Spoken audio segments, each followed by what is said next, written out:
heavyweight boxing fans, what's the deal? Alright, man, so I'm on boxingscene.com. I'm trying to follow this situation as closely as possible for you guys. So if you guys are missing these articles on Boxing Scene and Fight News and Eddie Hearn's Twitter account or his interviews, I'm going to try to keep you guys updated, man. But now, yesterday I dropped a video, and you guys heard the news that the WBA, they sent out a statement saying that Joshua versus Ortiz, they have 30 days to make a deal. And I believe the 30-day mark will be September 2nd, where they have to reach an agreement. And if they don't, it will go to purse bid, okay? So the following day, right now on Boxing Scene, this article is written by Rick Reno. This is what it says. IBF says Joshua must fight Pulev next, must reach deal by September 3rd. So the WBA is telling me he needs to reach a deal by September 2nd. Now the IBF saying he must reach a deal for Pulev September 3rd. All right, let me read the article. Boxing Scene has been advised that Anthony Joshua has been ordered by the IBF to make a mandatory defense against Kirbet Pulev of Bulgaria. Joshua's mandatory defense was due on or before January 9th, 2017. He was given an exception to face Vladimir Klitschko in April, with the vacant WBA, IBO titles at stake. Joshua defeated Klitschko by 11th round stoppage. Okay, blah, blah, blah. The sanctioning body then pressed Joshua to face Pulev, but the unified champion filed for another exception to fight Klitschko in the rematch in the fall. Klitschko had the contractual right to force an immediate rematch. The IBF ultimately approved Joshua's request to have a fall rematch with Klitschko. But on Thursday, Klitschko announced his retirement from the sport of boxing. Upon learning that Klitschko retired, the IBF immediately ordered Joshua and Pulev to begin immediate negotiations for a deal. All right, now this is a statement by IBF Championships Chairman Lindsey Tucker.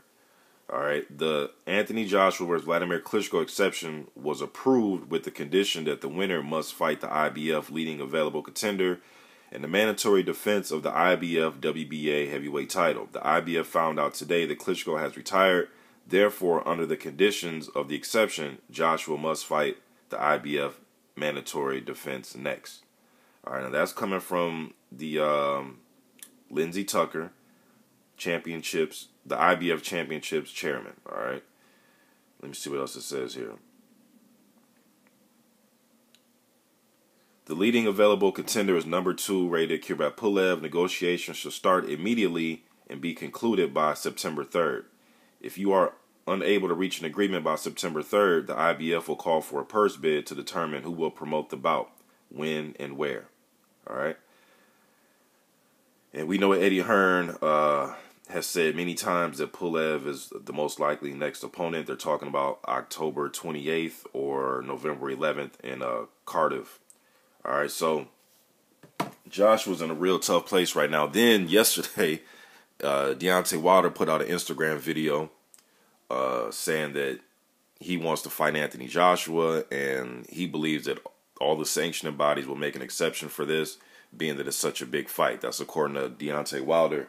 And usually in these cases, man, that, unification bouts take precedence over mandatories and voluntary, stuff like that most of the time. But I guess they're saying with this exception, within this exception to fight, Klitschko again, they had it in the paperwork that the winner must fight Kirbet Pulev, so, man, I don't know, man. I don't know. I just wish that if, fighting unification takes precedence over everything else, it should just always be like that. Now, I know they can alter these rules and, put different stipulations on things. So, man, I don't know, man. At this point, it's like, man, let's just come to a decision. You know what I mean? And I seen in the comment section yesterday, 78 Sports TV, shouts out to him. He and somebody else on this article, I believe it's this article or it's the WBA article that came out yesterday. But on Boxing Scene, you know how people can leave comments under the article. They said 78 Sports, and this person said the same thing, which to me, I kind of thought about it like, damn, that wouldn't be a bad idea. Since Hearn is so hell bent on fighting Pulev, the IBF thing. Okay, but the idea that 78 and that commenter had was, how about if that happens, let him fight Pulev. But if that happens, if he gets stripped of the WBA, why not just have Ortiz and Wilder fight for the unified title, the WBC and the vacant WBA? That'd make a lot of sense to me. I think that'd make hella sense, and hopefully we can give Stiverne some type of step aside money. Although he's been hell bent on not taking any step aside money. All right, he wasn't falling for the stories of Dillian White trying to get a fight, and Hearn offered, was it Wilder, $4.5 million or something. Stiverne came out and said he don't care how much Hearn is offering him. You know what I mean? And then I just happened to glance at Stiverne's Instagram yesterday, and he's doing what he's always been doing. Well, he's been doing what he's been doing the last 4 months when it comes to Wilder talking about fighting other fighters. He consistently puts up Instagram videos of him training, and then the caption under those videos is always hashtag Stiverne Wilder 2, hashtag don't believe the hype, hashtag I know the truth, and all that type of stuff. If you don't believe me, go to his official Instagram account and look at the videos he posted yesterday and read the captions. Matter of fact, just scroll through all his videos and pictures and read the captions. You know what I mean? I don't know.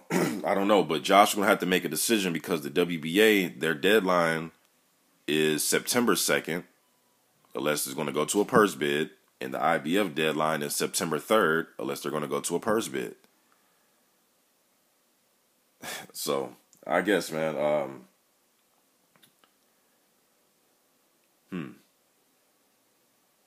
he has the option, man, if he's put in this situation, he has the option to keep whichever belt he wants to keep and do business with that sanctioning body. But I'm just curious as to why Hearn is just saying, we just want to keep the, or he wants to fight Pulev. And some of you may say, because he's ordered to. Okay, well, he's also ordered to fight Luis Ortiz, and it's not me saying it, it's the WBA that came up with the article yesterday saying that he has 30 days. All right, this isn't me making it up.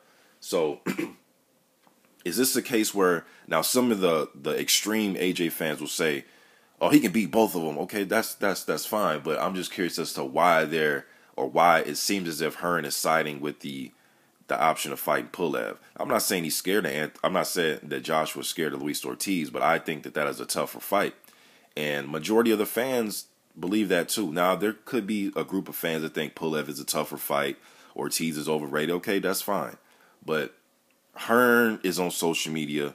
He reads the comments. He knows the pulse of the fans. And majority of the fans, we all think that Ortiz is looked at as the tougher fight. So are they just trying to take on the easier route here? I'm going to say yeah.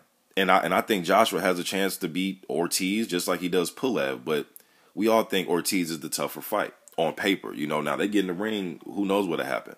But on paper, Ortiz is perceived as a top 4, top 5 type of heavyweight, where Pulev by majority is looked at more of a top 6 through 10 type of heavyweight.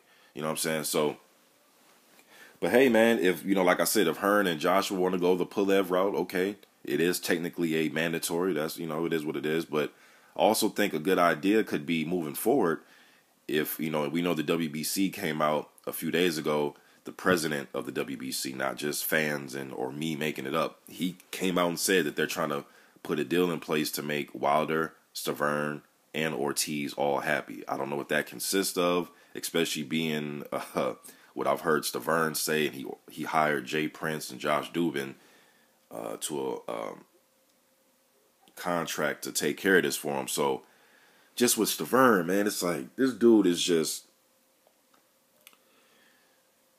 I guess he's tired of waiting and tired of, trying to take step aside money. But man, just looking at it from just the business side, not, as a fighter or anything, but just as a business, like you take that payday, or, you could take step aside money to let Wilder do what it is he wants to do.